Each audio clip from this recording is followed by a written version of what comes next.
and there are not a lot of draws on the board, you can be fairly certain that that you could be in some big trouble there. Well, guys, we appreciate your insight into slow play, and don't you go anywhere. We are coming back with much more. Still to come, Annie Duke shares a secret, and the magician adds a new trick to his act. But up next, the professor is holding class. You'll never look at pocket aces the same way again when Learn from the Pros continues. Time for a poker pop quiz. How often will pocket aces lose to two random cards?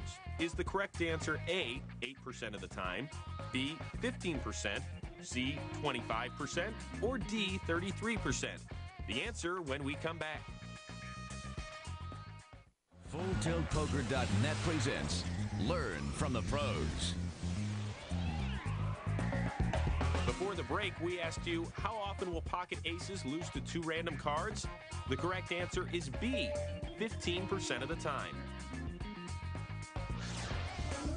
We are back with the professor, Howard Lederer. And Howard, that seems like a pretty high percentage for the best starting hand in the game. Well, I think it just highlights the point that when you do get dealt aces, you'd much rather play that hand against one or two other players, and you do that by coming in for a raise. If you limp in, you're probably going to end up playing against 4 or 5 players, and when that happens, there's obviously a very good chance it's going to get cracked. All right, let's show you the dangers of slow playing aces in tonight's edition of Beginner's Blunders. We are looking at six-handed play and focusing on Christian, who's wearing the shades and dealt the pocket aces. Well, he's under the gun with the 2 aces, and, you know, I would normally recommend a raise, but I can't really fault the call here. He limps up front. He's looking for a raise behind him, and then a nice re-raise before the flop, but it goes limp behind him. Hugh folds, the buttons limp along, and Amanda in the big blind checks and gets that free flop, and there it is. It's Jack, Jack 5. It's not a terrible flop for 2 aces. If you have the best hand, it's probably going to stay the best hand. There aren't any draws out there. But if one of his opponents has a jack, he's in big trouble, and he knows that. So he makes a bet. That's 150. Probably hoping for everyone to lay down here. Goes 3 folds to him, feeling pretty good. It comes around to the big blind. Remember, Amanda saw that free flop. She obviously likes her hand. She moves all in, and he's not happy. Got a tough decision here. Figures maybe his aces are good. He calls, and now he gets the bad news. And particularly bad news because it's a Jack 3. It's a hand that certainly wouldn't have called him if he had raised before the flop. And not only did he give her the free flop, but then he paid off big with all his chips after the flop, and that's just a cardinal sin. So where did Christian go wrong here? I think he went wrong in a couple spots. First of all, I would normally raise before the flop. But if you are going to limp in, you want to be looking to play medium or small pots after the flop with your 2 aces. If you're going to play a big pot and you haven't improved, you're probably going to be beat. But also, I think his thinking about the fact that he was only up against Amanda's 2 cards was a little wrong, and that is, if you had the 2 aces and you were up against me, and I moved all in with my hand, and I'm sitting here with 8 cards. Well, what are the chances that one of these cards are going to be a jack? Obviously pretty good. Now, that's really what he was up against in Amanda's hand, because he's up against 4 players. He's allowed 4 players to see the flop. If any of them has a jack, they're going to play a big hand against him. So just because it happened to be Amanda, that didn't matter. It could have been any of the other 3 players making that same move. So really, he was allowing 8 cards to see a cheap flop, and when it came 2 jacks, if any of them have a jack, they have him beat, but he paid it off anyway. I promise I will avoid that next time now. Thank you, Professor, as always. We are coming back with much more right after this. Can I have that jack? I'll give you the aces. Yes, you can. I'll take the aces. Let's change the flop. Hi, I'm Annie Duke.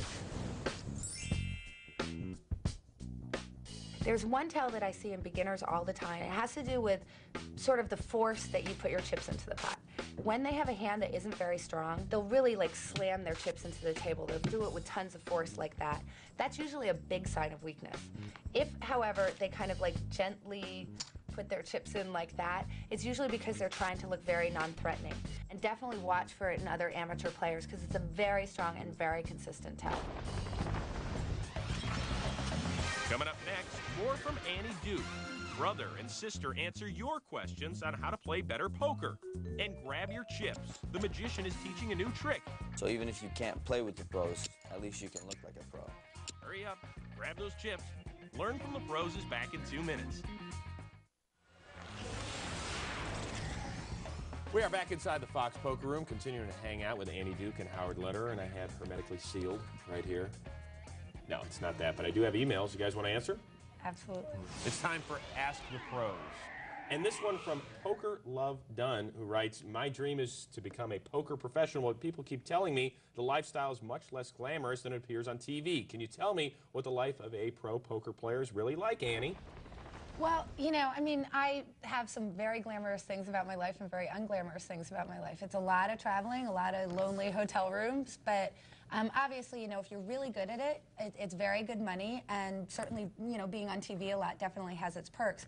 The thing is that it's sort of like acting. A lot of people want to do it. There's very few people who are making a good living at it. And when you're a grinded out pro, which is how Howard and I both started out, you know, you're in there playing 8-10 hours a day in poker rooms, and not always in a good mood, and it's like a job, and you go through big losses, you know, and you go through losing streaks, and that's very emotionally hard, and I really don't think it is as glamorous. Also the key is it's probably at least a good 10 years of Yeah. hard play without being a pro, where you're trying to become a pro before you even get to that tough lifestyle traveling around. Which is, yeah, and which has a lot of perks. But, Right. but it's like acting, you know, where people are like, I want to be an actor, and they don't realize that, you know, 1% of the actors out there are leading a glamorous life, and the rest of them are kicking around Hollywood in some flea-ridden, you know, apartment, bussing tables because they can't make enough money doing it. But the nice thing is, you've made it, baby. You made it. All right, this one from Daniel G. I need a quick answer on this one. Who is better, Howard, you or Annie?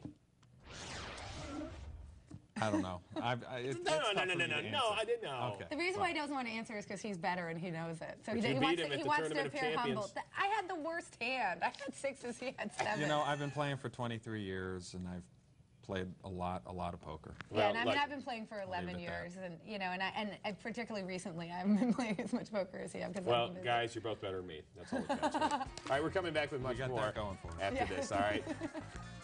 Woohoo, that's worth like a penny. Yeah, exactly.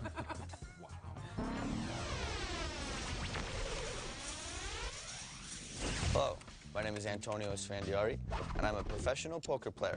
They call me the Magician. You want to learn that? How about this? Or this?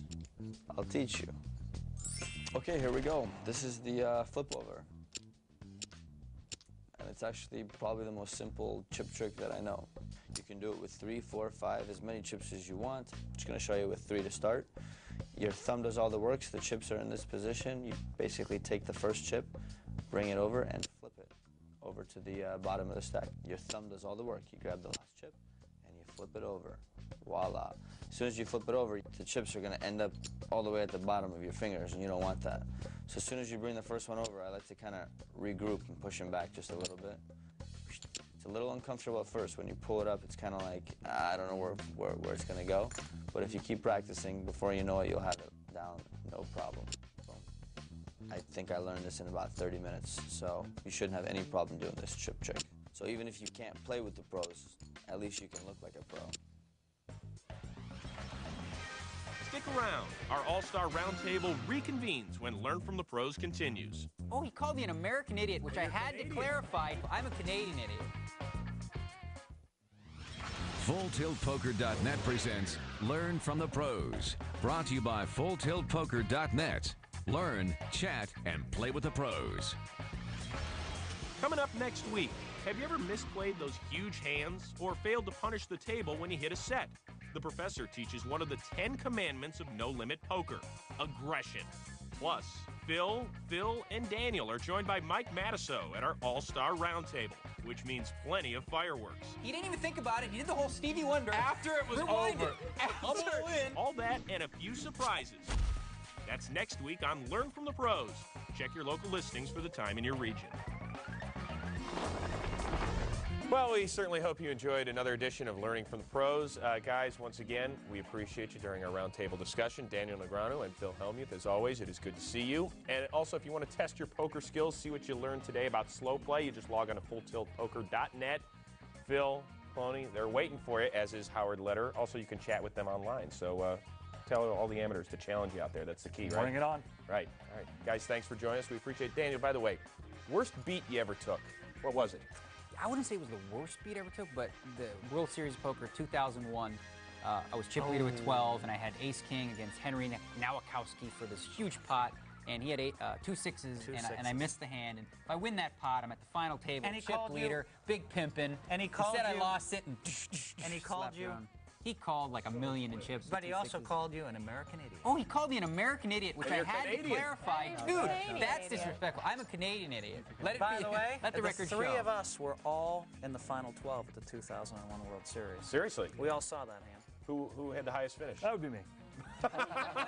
Unexpectedly Yeah, so, he put but I all of his finished money fourth. in with 2 sixes. He and did the two All right, same here we thing go. as nines. Henry. Sixes, you That had may be nines. Phil Helmuth's worst beat. Actually, it was. How often does a bad beat? Yeah, I wrote that up in my thing. They Oh, said, you've what was written your about it worst beat? 17 times. Are you kidding me? No, they asked me what was your worst That's beat, what, and I wrote he it. had 7 columns in a row, I think, that dealt with that exact Oh, yeah, I hand, know. wasn't it? I know. As always, Phil You gotta Gordon get is it out of your 2-6. system, Phil man. Gordon is 2-6. Did the therapy take care of it, Phil?